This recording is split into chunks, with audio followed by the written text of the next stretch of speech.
मान लीजिए कि आप प्रकृति हैं और आपने इंसानों को रहने के लिए जगह दी, जीने के लिए ऑक्सीजन दिया, साफ पानी दिया, साफ वातावरण दिया।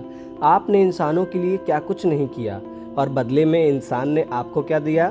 प्रदूषण, शोषण, कटाई आदि।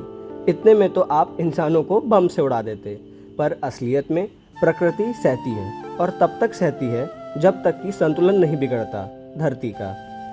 आप और हम एक बात भूल चुके हैं कि ये जो धरती है वो प्रकृति की है और हम मेहमान हैं। आप खुद सोचिए, प्रकृति ने हमें रहने के लिए ज़रूरत से ज़्यादा दिया है, पर हमने तो पढ़ा है कि you can't satisfy human needs और वांट्स। मनुष्यों की ज़रूरतों को पूरा नहीं किया जा सकता।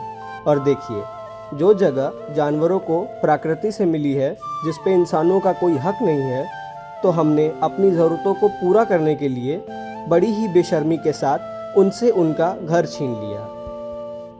छीना तो छीना, शर्म की बात तो ये है कि जिनको हमने बेघर कर दिया, उनको घर देने के बजाय उनसे उन्हीं की आज़ादी भी छीन ली और मनोरंजन का पात्र बना लिया। ज़रा शुरुआत से शुरू करते हैं। पहले इंसानों ने जंगल हटाए, फिर जंगल से जानवरों को जू और सर्कस में लाए और अब तो घर घर जानवर हैं।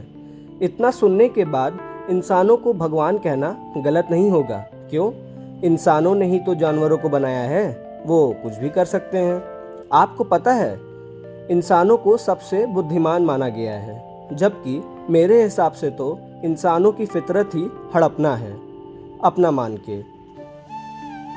जो दूसरों की चीज़ अपना समझ के हड़पे, वो है इंसान।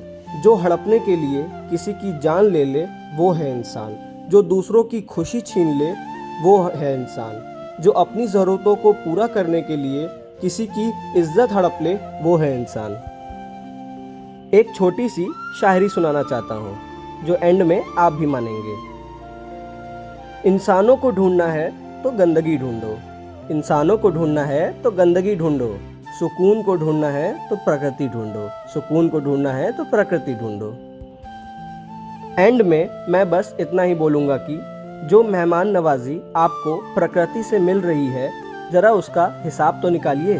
कहीं उसको चुकाने का आपकी औकात से बाहर तो नहीं। जो दौलत और संपत्ति हम अपना समझ के उड़ा रहे हैं, वो हमारा नहीं, हमने चुराया है। जो हमने जानवरों से उनका हक छीना, वो हमारा नहीं, हमने चुराया है।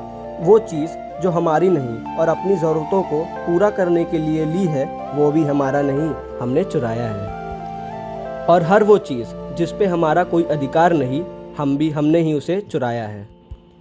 और इसकी सज़ा आपको कोई कानून नहीं देगा, बल्कि जगत पिता सर्वोत्तम भगवान देगा।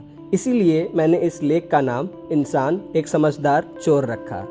I believe in Karma. Radhe Radhe.